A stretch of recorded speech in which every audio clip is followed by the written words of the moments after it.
What's going on, guys? Welcome back to my channel, and if you're new here, my name is Layne, and in this video I'm going to be talking about how I created this lovely gallery wall behind me and how you can make one very similarly on a budget. Alright, let's get into today's video.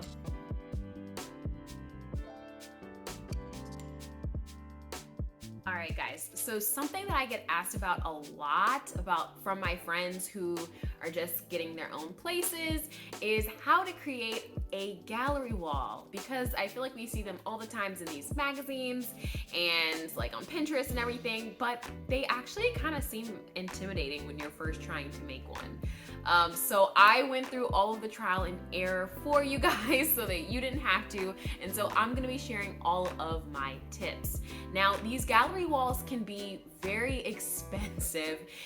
There are websites that will completely curate the entire gallery wall for you with sizes, prints, everything, but these can sometimes cost up to $400, $500. And if you're a student like me or you're balling on a budget, that is a little too much. So let me show you guys how I actually created this gallery wall on a budget of less than $150. All right. First thing that you want to do is really make sure that you find the right wall.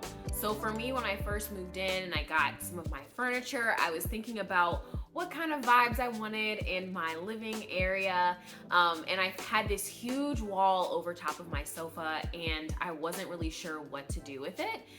So I finally decided that that would be my gallery wall, but obviously gallery walls can also be in your kitchen, they can be in your bedroom, they can be like pretty small with only maybe 4 or 5 prints, or they can be as many prints as you want. So it all depends up to you. And though that I made this gallery wall with about 9 frames and that cost me around $100, you can definitely go way more than that or way less, and that will help determine your budget a little bit. So after figuring out which wall I wanted to use, the next biggest thing for me was figuring out which size frames I wanted and what layout I wanted, which was kind of stressful for me. So something that helped me was to go on Pinterest, look on magazines to try to get ideas of what kind of gallery wall style I was going for.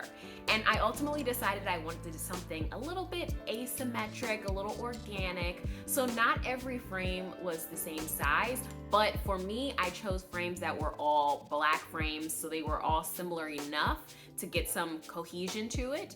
And some of the frames were the same sizes, but I knew I wanted at least one frame that was larger to kind of be the focal point of the gallery wall. And that one I ended up making it an 18 by 24 inch. And so these are all of the dimensions that I ultimately chose for my gallery wall.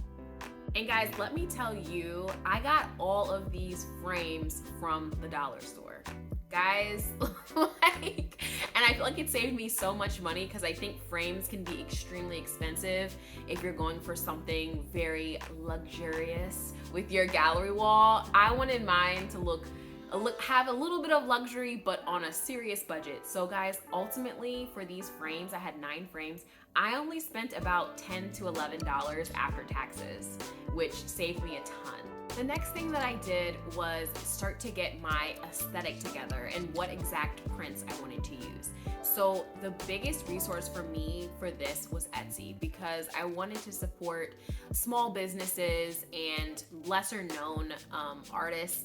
And so I found some amazing artists that were the exact vibe that I was going for, and I'll put the link below for all of the art pieces that I finally got. But all of these were digital downloads, and they came in different ratios and dimensions, so that could match the frames that I'd already bought. So if you're going to do the Etsy route and the digital download route, definitely look at the dimensions and make sure that the piece that you ultimately select will actually fit into the frames that you selected. But this helped me a lot with trying to figure out what colors I kind of wanted. And I guess I kind of knew a little bit based on the pillows I'd already bought for the couch, and I kind of had an idea. But going on Etsy and just looking at all of those designs, and I think maybe I typed in like bohemian art pieces. Like I typed in a few things. I wanted some encouraging words.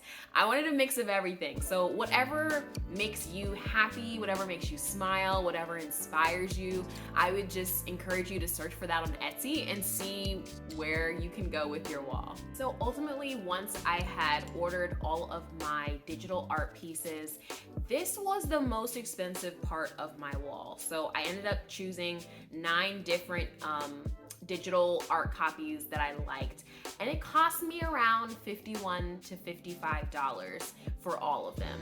I would recommend, if you're going to do this, try to wait and see if there's going to be a sale. I think I got almost all of the pieces on sale. It wasn't necessarily 50% off or anything, but I didn't pay full price for any of them.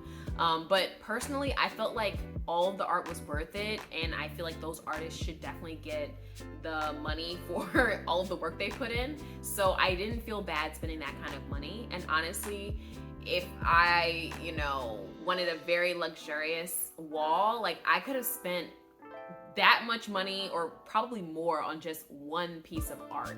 So I still saved a ton of money, so that made me feel good at the end of the day about it. So once I had the frames and the art pieces, I kind of wanted to figure out what my layout was gonna be. So a good idea is I just put all of the frames on the ground and just kept rearranging them until I kind of found an arrangement that I liked.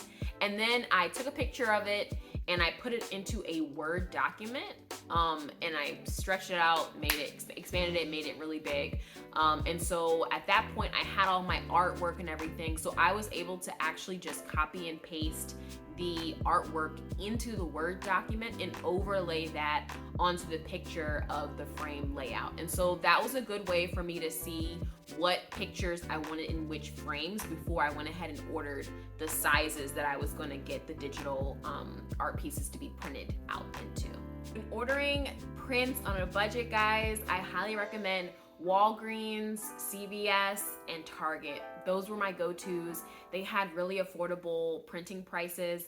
And when I originally did this wall, I believe it was around like New Year's, Christmas time. So they were having a lot of sales. Even though on a regular day, it's really not that expensive at all for these prints. I think maybe the most expensive prints were my 18 by 24 one because it's getting closer to poster size. So I think that one was probably around $15 in and of itself. But the other ones were like $2 to $4.